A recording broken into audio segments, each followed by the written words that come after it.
Amir Murphy was born in January of 1995 in Philadelphia, Pennsylvania. Amir was a young man full of potential. He was charismatic, friendly, and well-loved. But one quality people always speak of when it came to Meerzy was his loyalty. He was loyal to a fault sometimes. He loved his family and especially his close friends. His circle was tight, a bunch of regular South Philly boys who were dedicated to riding dirt bikes, rapping, and getting girls, and enjoying life. However, Amir's loyalty might have been a detriment to him living a successful life. Right now, Amir Murphy is doing a life sentence in a state correctional facility in Huntington, Pennsylvania.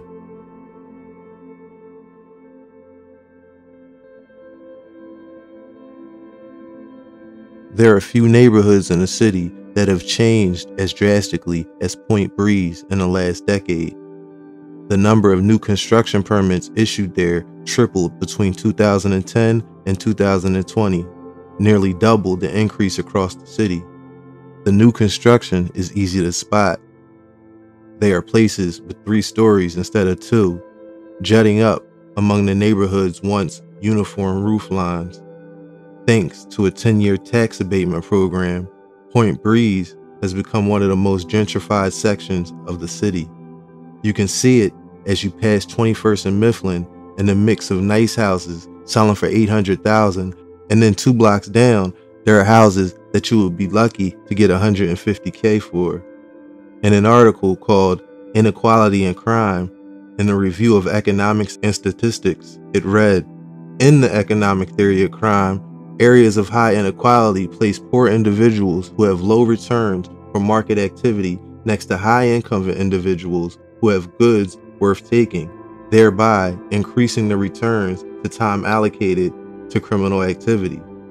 Strain theory argues that when faced with the relative success of others, unsuccessful individuals feel frustration at their situation. The greater the inequality, the higher this strain, the greater the inducement for low-status individuals to commit crime. Social disorganization theory argues that crime occurs when the mechanisms of social control are weakened.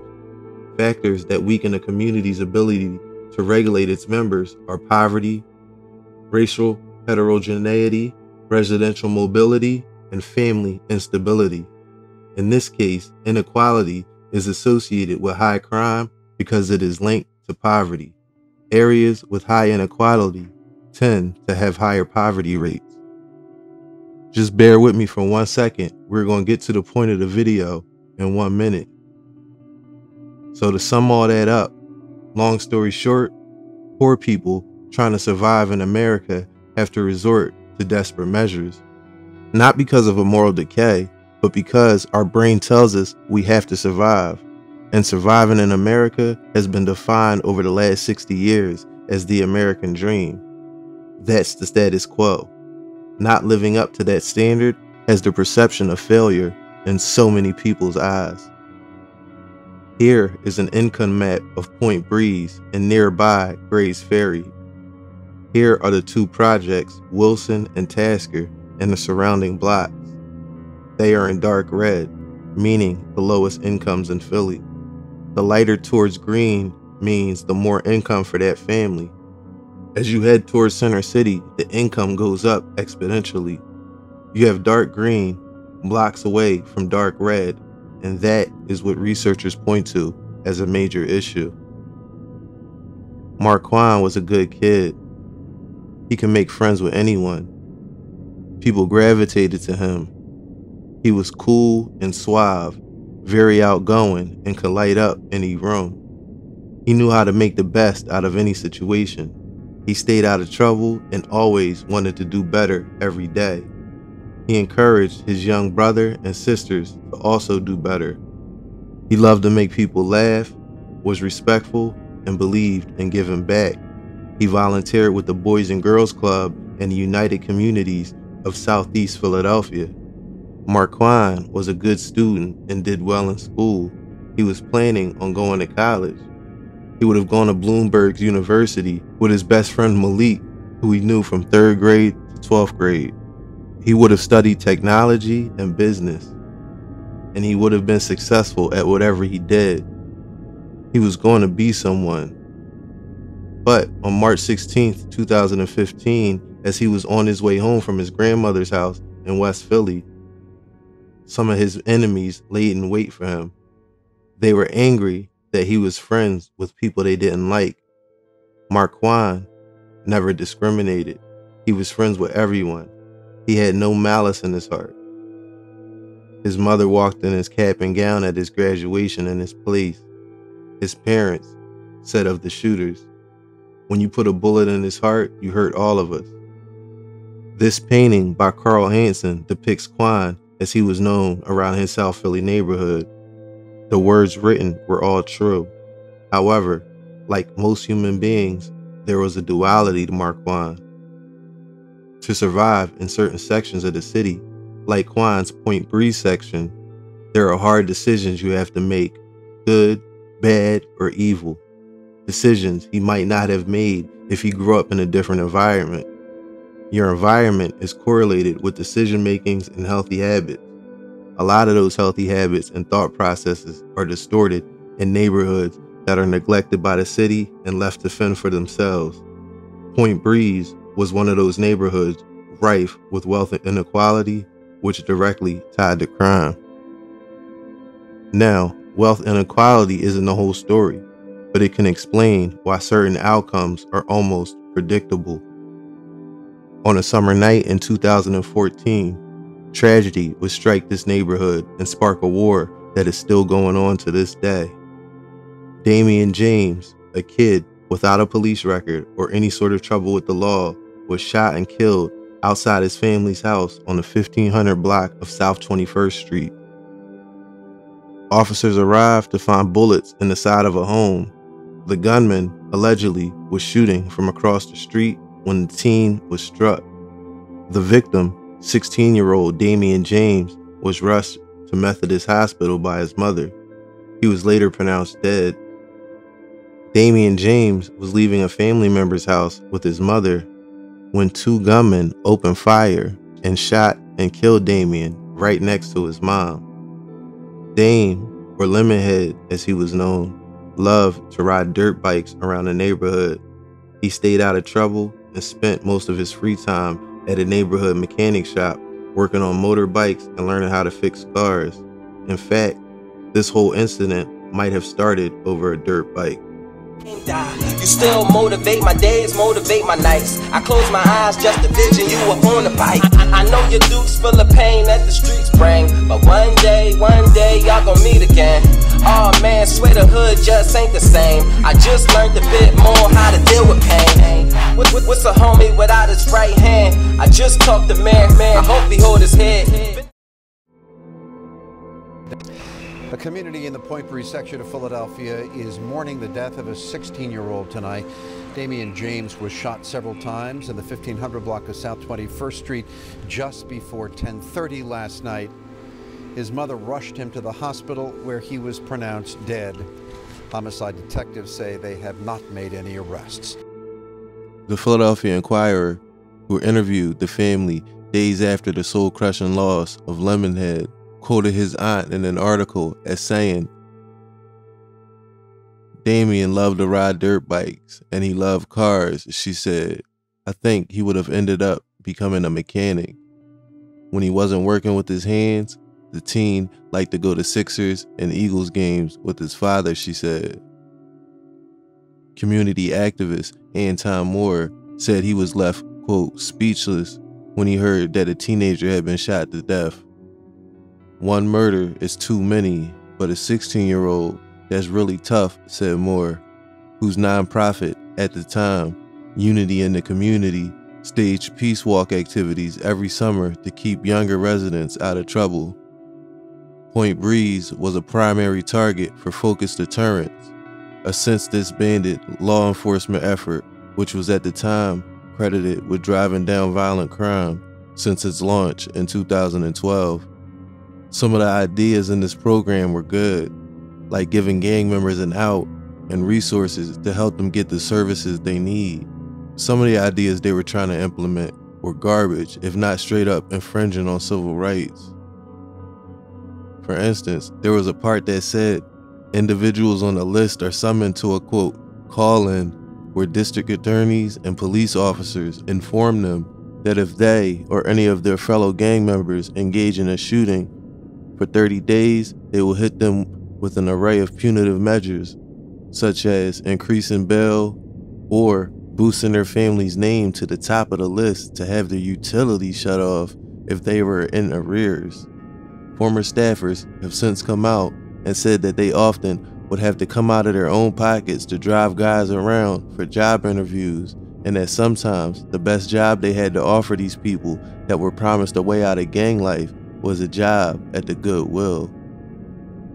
The narrative at the time officials used to justify the program was a Temple University evaluation, which found that shootings in the neighborhood dropped 35% in the program's first 2 years.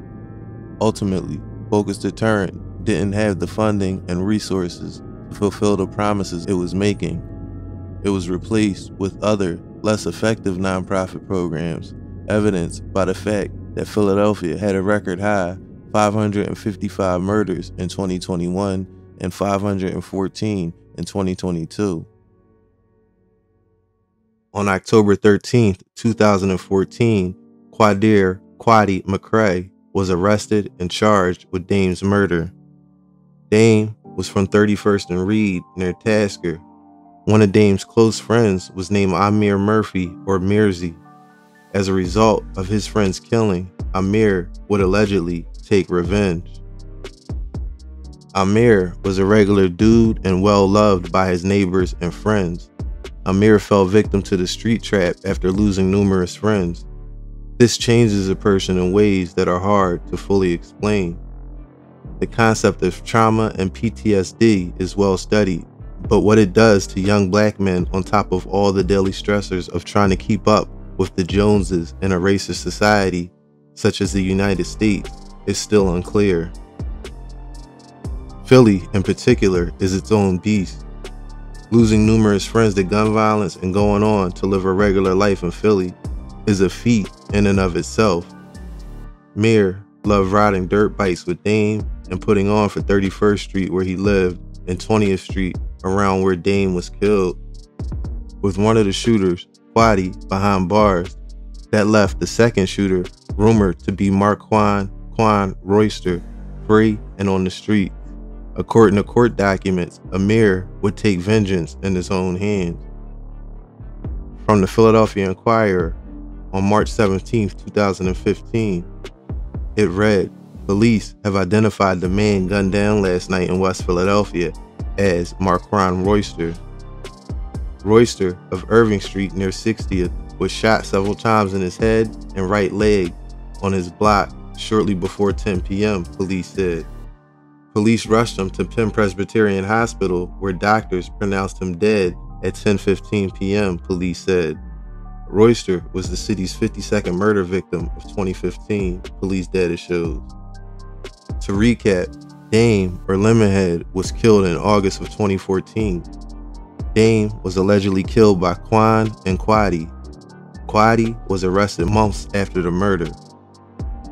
Quan was still on the streets, and Amir Murphy, or Meerzy, was in jail on a gun charge at the time of Lemonhead's murder and Quaddy getting arrested. When he got out, vengeance was on his mind. Then, on the night of March 16, 2015, Quan was killed in Southwest Philadelphia. At 9:54 p.m. on that night, Philadelphia police officers responded to a radio call regarding a shooting near 60th and Irving Street. Upon reaching the scene, the officers navigated through a group of approximately 8 people to reach Quan lying face down in the middle of Irving Street. Upon confirming the individual's lack of responsiveness, the officers transported him to Penn Presbyterian Hospital in the back of their squad car, where he was subsequently declared deceased.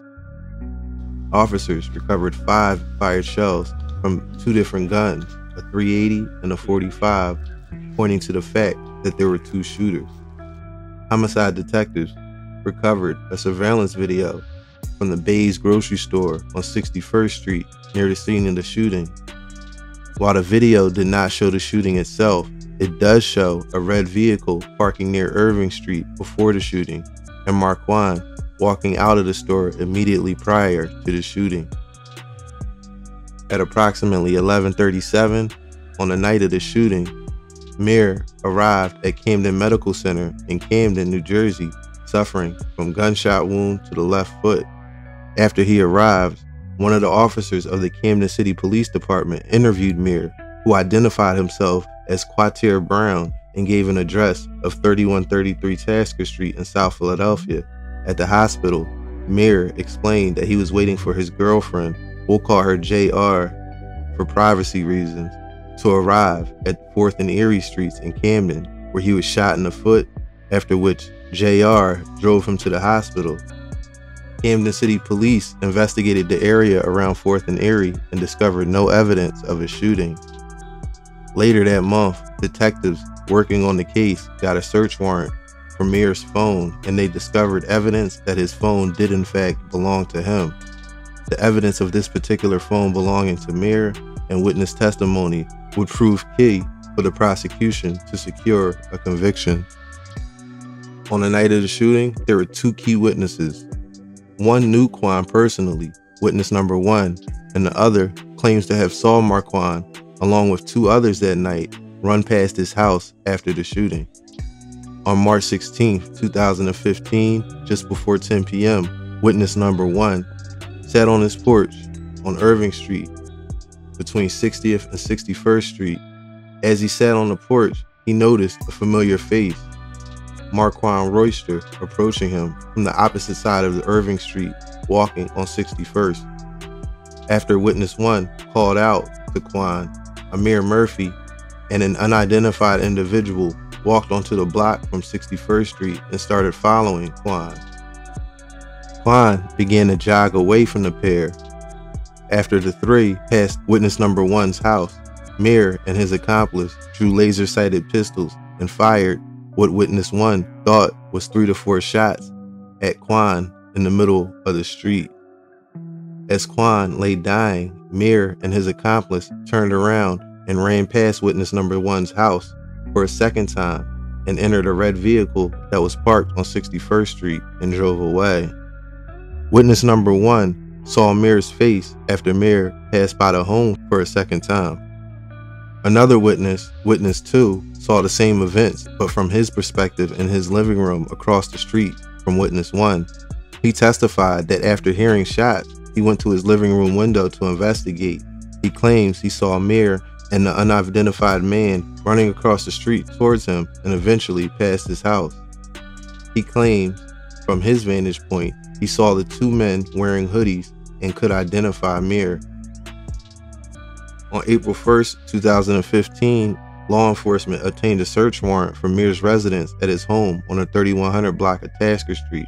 They were able to obtain the physical phone that they would claim is key to this case. Amir Murphy was arrested and brought in for questioning. He was read his Miranda rights and still decided to speak with detectives.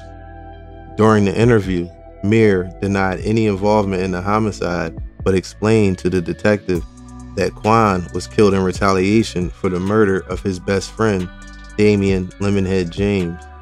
Meerzy further claimed that he shot himself on the corner of 25th and Moore Streets in South Philadelphia, and that he went to Camden, New Jersey for medical treatment, and gave doctors a fake name while he was there, but did not explain to detectives why.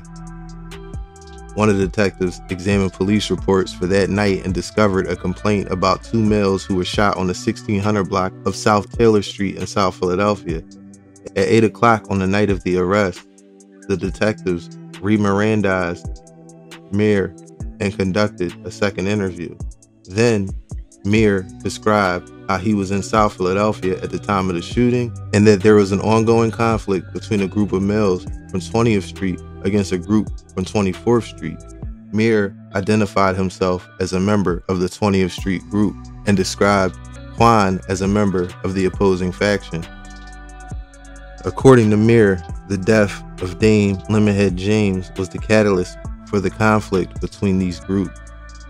Before the interview, one of the detectives examined Meery's phone, which contained geolocation information for each phone call. By entering the coordinates into a Google Maps search, detectives were able to create a map for each phone call, demonstrating that the person who owned the phone was in West Philadelphia, near 61st and Irving Street at the time of the shootings. When the detectives confronted Meerzy with this map during the interview, Meerzy exclaimed that, quote, his life was over, and asked one of the detectives if he can take the whole case himself without naming any other associate. After further questioning, Meerzy refused to sign a written statement, but the detectives prepared his own summary of the interview. Geolocation analysis of the phone on the night of the shooting places the phone in the area that night. Between 7:50 p.m. and 9:21 p.m., the phone associated with Meerzy made 7 connections at the tower located at 63rd and Walnut Street, near the scene of the shooting. At 9:53, the phone associated with Meerzy made a call from a different sector of the same tower. From 9:56 to 10:05, the phone traveled from a series of towers further west, connecting with towers in Upper Darby, the 6700 block of Baltimore Ave in West Philadelphia, 58th in Springfield, and on 67th and Essington Streets. By 10:19, the phone connected with a tower on Pass Young Ave in South Philadelphia.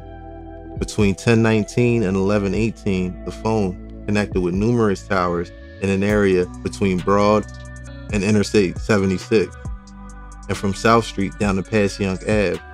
At 11:27, the phone connected with a tower in Camden, New Jersey, near the Camden Medical Center.